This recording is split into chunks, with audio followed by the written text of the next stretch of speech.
안녕하십니까. 잊지만 하면 돌아오는 대략적 리뷰입니다. 오늘은 패션 디자이너 보리스 비잔 샤베리의 픽을 받고 테크웨어로 떡상한 이후 진지 빨고 트레이너닝화의 진심인 살로몬의 신발을 들고 와 보았습니다.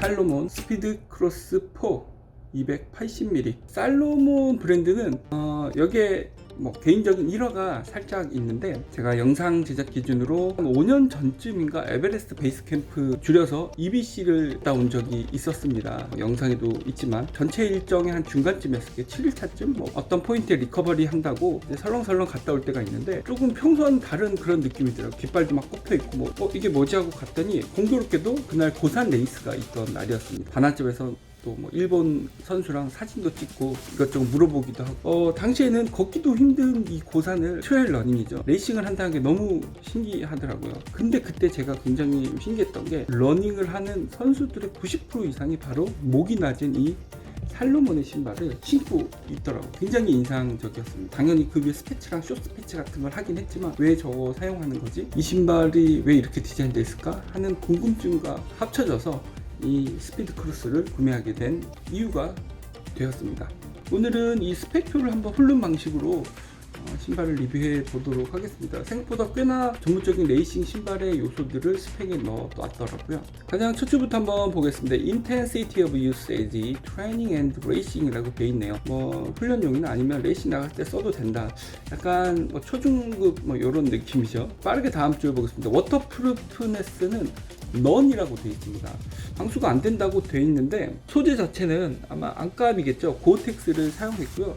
공식적으로 방수 신발은 아닙니다만, 제가 개인적 경험으로 비 오는 날 이 신발을 신고 한 대여섯 시간 정도 능선을 갈 일이 있었는데, 물도 첨벙첨벙 가고 비도 계속 맞아서 몸에 타고 흘러내렸는데도 신발이 다 젖지 않고 양말도 다 젖지 않아서 생각보다 물을 흡수하는 신발은 아니구나, 비 오는 날 스패치만 잘 사용해도 쓸만하겠다, 이런 생각을 했습니다.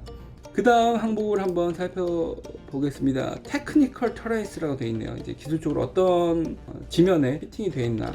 근데 머디 앤드 소프트 터렌스라고 되어 있습니다. 이게 조금 이야기가 길어질 것 같은데, 이제 미창에 관한 이야기입니다. 미창에 관한 이야기인데, 요거 보시다시피 콘타 그립이라고 살로몬에서 자체 개발한 미창을 사용했고요. 콘타 그립도 공식적으로만 5개의 종류가 있고요. 지금 이 스피드 크로스 4에는 머드라는 모델이 적용되어 있습니다. 젖은 땅, 젖은 바위, 눈 내린 땅에서 미끄러지지 않고 부드러운 땅에서 여기는 이 커다란 세모난 돌기 있죠. 이게 콱 박혀서 최적의 그립을 낸다라고는 하는데, 아무래도 우리나라의 암릉산 그리고 젖어있는 바위에서는 테스트를 하지 않았겠죠. 부산에 운봉산 트레일을 걸으면서 비 오는 날 걸으면서 굉장히 많이 미끄러졌거든요.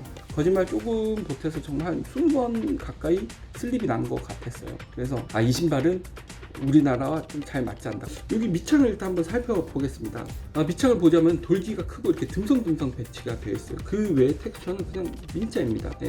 맨들맨들하죠. 그래서 상식적으로 생각해도 지면이 굴곡이 있어서 타겟팅 될 때는 이게 일부만 닿게 되니까 아주 그립에 취약한 현상이 저는 빈번하게 발생이 되었습니다.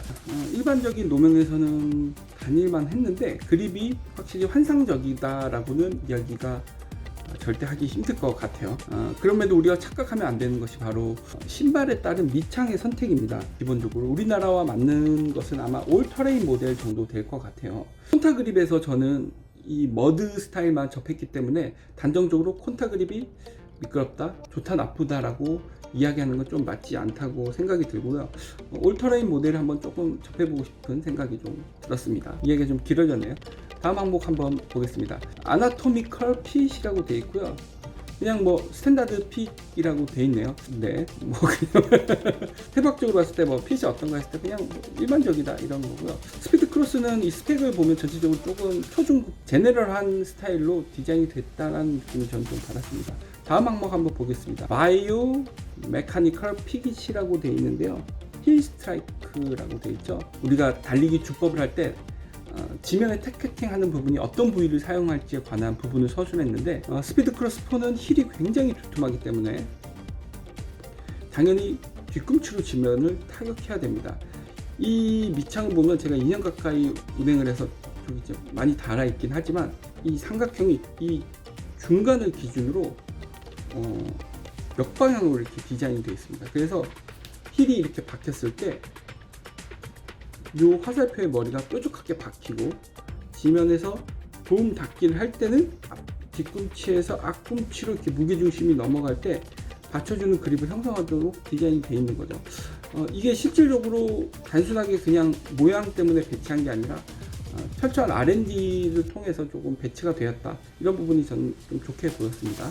다음 항목을 한번 보겠습니다. 레이싱 시스템인데, 네, 이 부분도 저는 살로몬에서 굉장히 좀 경험하고 싶었던 부분이거든요. 퀸 레이스 방식입니다.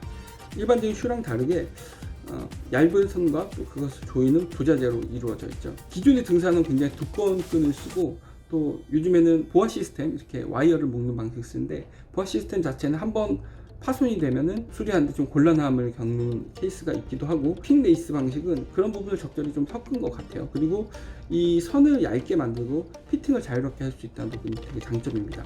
지금 보시는 이 부자재는 제가 한번 AS를 받아서 교체된 부분입니다. 그 약간 반투명한 부자재인데 뭔가 양쪽이 거의 동시에 바스라지듯이 부셔지더라고요. 그래서 이걸 AS를 받지 않으면 신을 수 없을 것 같은데 어떻게 할까 하다가 상담을 하고 신발을 보내서 AS를 받았습니다.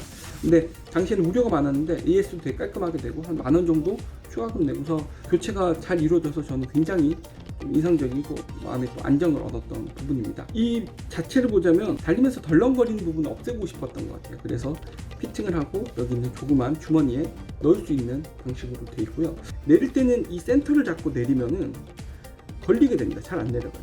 측면을 잡고 내려줘야지 잘 내려가고요.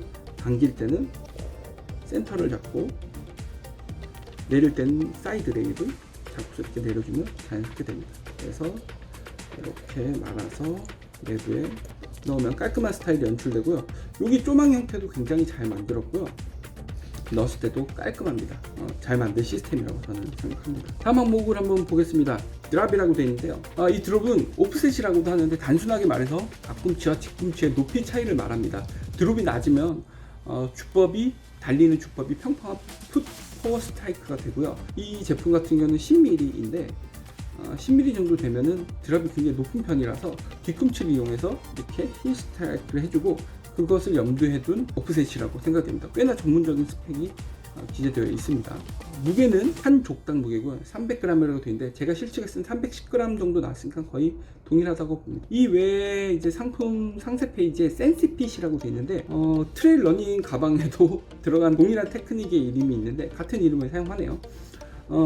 이 미드솔부터 발을 단단하게 잡아준다고 이렇게 설명을 하는데, 제가 볼 때는 이 미드솔이 이렇게 있고 가피가 있는데 가피가 이 미드솔을 보면 완벽하게 이렇게 덮고 있습니다. 뒤꿈치만 빼고. 그래서 여기서 일체감을 준다, 이 얘기인 것 같아요. 얘기가 나온 김에 한번 외피를 한번 보겠습니다. 코 부분이 굉장히 단단하게 되어 있습니다. 이렇게 여기는 이렇게 들어가지만 여기는 단단하게 되어 있습니다. 아주 훌륭한 부분이죠. 등산하라는 그 아이덴티티인 거예요. 그래서 앞꿈치를 보호할 수 있고 튼튼하게 만들어 놨고요. 그리고 여기는 약간 메쉬 소재고, 지금 뭐 완전히 이쪽 스웨이드 쪽은 좀 이제 헐어버렸는데 시간이 지나서, 다만 리플렉션 소재는 그래도 좀 잘 버티는 부분입니다. 고어텍스 이렇게 라벨이 있고요. 뒤꿈치도 많이 닿는 부분들은 이렇게 많이 헐어버렸죠. 그래서 크게 보면은 이 통풍성 소재를 전체적으로 이 스웨이드 소재가 삼각형 모형으로 뻗쳐서 이렇게 지지하면서 감싸주고 디자인적인 부분을 담당하고 있습니다. 전체적인 모양새는 너무 깔끔하게 잘 나왔고요.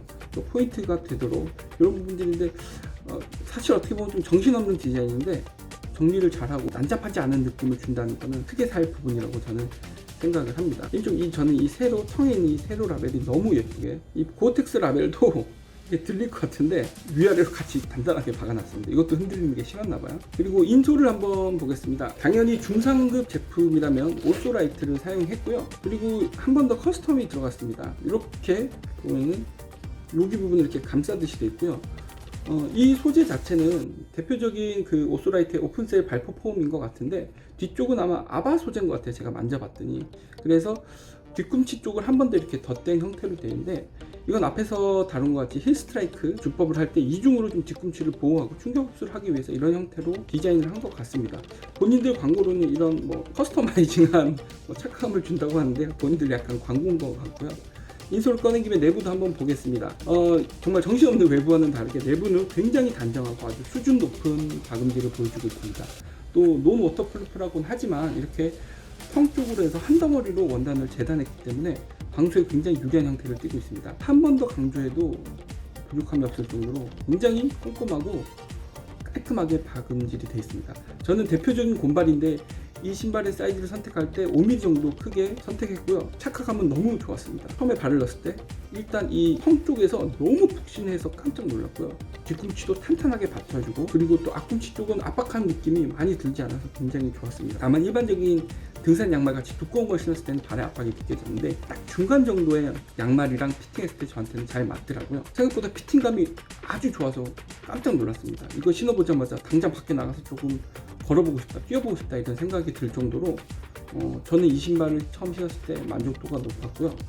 그래서 개인적으로는 좀 호카와는 다르게 탄탄하고 날렵한 등산 러닝화를 찾으신다면 요즘 스타일 기준으로 봤을 때도 나쁘지 않고 아주 좋은 선택이 될 거라고 생각합니다. 특히나 뭐 요즘 느낌으로 봤을 때 정말 폼이 미쳤죠, 살로몬은. 이런 정도고요. 과감하게 한번 추천을 드려보고 싶습니다.